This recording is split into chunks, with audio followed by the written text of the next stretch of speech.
In this video, I'm going to show you how you can find and see your Netflix watch history using your smartphone. If you find this video helpful, I'll kindly request that you support me by liking the video and also by subscribing to this channel. Alright, so to get started, go ahead and log into your Netflix account on your smartphone. And then from here, go to My Netflix. Then go to these More Options and choose Account. Now under My Account, go down to Profiles here.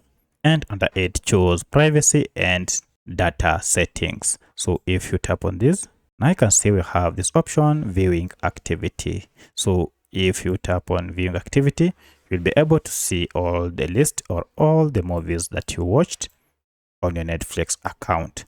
So that's how you can find history of all the movies or TV programs that you watched. If you wish to rewatch, you can go ahead and tap on it or go ahead and search for it. If you wish to delete all of them, go ahead and delete all of them by tapping on Hide All, or you can also download all of them by tapping on Download here.